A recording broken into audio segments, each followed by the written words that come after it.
अयोध्या में राम मंदिर निर्माण का कार्य पूरा होने से धनबाद की रहने वाली सरस्वती देवी का चेहरा खिल उठा है। इस खुशी में उनके तप भी शामिल हैं। सरस्वती देवी ने 3 दशक पूर्व प्रण लिया था कि जब तक अयोध्या में राम मंदिर निर्माण नहीं हो जाता तब तक वह मौन व्रत में रहेंगी। अब मौन व्रत तोड़ने का समय नजदीक आ गया है। अयोध्या में राम मंदिर को लेकर 1990 के दशक में जब देश भर में आंदोलन उफान पर था, उस समय धनबाद की सरस्वती देवी ने मंदिर निर्माण का सपना देखा था। अयोध्या में भव्य राम मंदिर निर्माण की इच्छा को लेकर सरस्वती देवी ने मौन व्रत शुरू किया। 22 जनवरी को अयोध्या में राम मंदिर के प्राण प्रतिष्ठा के दिन राम सीताराम शब्द के साथ इनका मौन व्रत टूटेगा। 85 वर्षीय सरस्वती देवी ने मौन व्रत के दौरान ही चारों धाम की यात्रा की। उन्होंने अयोध्या, काशी, मथुरा, तिरुपति बालाजी, सोमनाथ मंदिर, बाबा वैद्यनाथ धाम का भ्रमण किया। प्रभु श्री राम के चरणों में अपना जीवन समर्पित करने वाली सरस्वती देवी का अधिकतर समय इन दिनों अयोध्या में ही बीत रहा है। वे बेहद खुश हैं और लिखकर बताती हैं कि मेरा जीवन धन्य हो गया। रामलला ने मुझे प्राण प्रतिष्ठा में बुलाया है। मेरी तपस्या साधना सफल हुई। 30 साल बाद मेरा मौन व्रत राम नाम के साथ टूटेगा।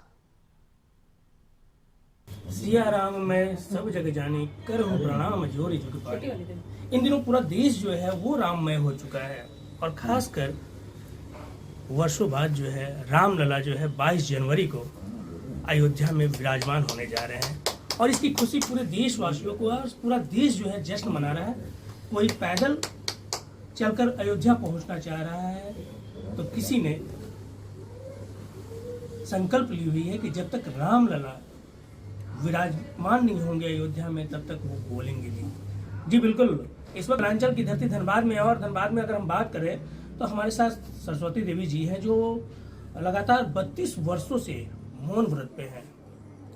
खासकर अगर हम बात करें तो रामलला के मंदिर की बात अगर करते हैं तो 90 के दशक में ही पूरा जो उस समय बवाल मचा हुआ था राम मंदिर को लेकर, फिर धीरे धीरे जो है 92 में लगातार जो प्रयास थी कि रामलला को अयोध्या में विराजमान करना है और इस सरकार ने, अगर हम बात करें केंद्र सरकार ने या राज्य सरकार ने इस पहल को पूरा किया और लोगों की जो इच्छाएं थी उसको पूरा करने का काम किया है। और हमारे साथ सरस्वती देवी जी के पुत्र भी हैं। हम उन्हीं से समझने की कोशिश करते हैं सीधे तौर पे कैसा लग रहा है। अब अगर हम बात करें तो माता जी का जो मौन व्रत है वो अब समाप्त होने वाला है। कैसा लग रहा है, कितनी खुशी है?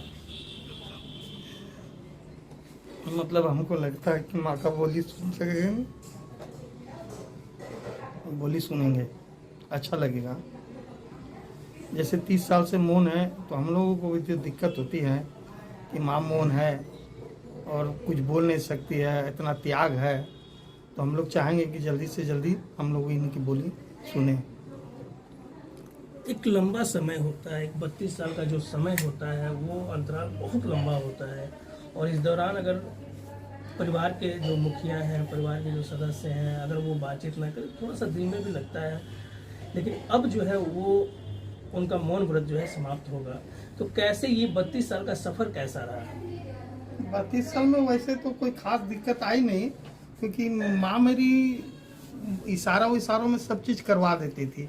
और सबसे बड़ी बात है जो इनकी बहुएं हैं, यानी हमारे घर में जो भी महिला सदस्य है वो इनका खूब कोऑपरेट करिए और उनके द्वारा ही जो है इनका सफल हो सका। बिल्कुल, रामलला की जो खुशी है वो देखते बनती है और वर्षों का इंतजार जो है वो खत्म हो रहा है। और खासकर जब 22 जनवरी को रामलला अयोध्या में विराजमान होंगे तो वो छटा कुछ और ही होगी। और ये थे हमारे साथ सरस्वती देवी जी के पुत्र जो बता रहे थे कि किस तरह से ये 32 साल गुजरा पता ही नहीं चला। और खासकर अगर हम बात करें तो कल जो है इनकी यात्रा अयोध्या के लिए शुरू होगी और 1 महीने बाद वो वहाँ से अपने रामलला के दर्शन कर वहाँ से वापस आएंगे और परिवार के लोग उनकी आवाज़ को सुनेंगे। धनबाद से कशिश न्यूज के लिए कन्हैया कुमार।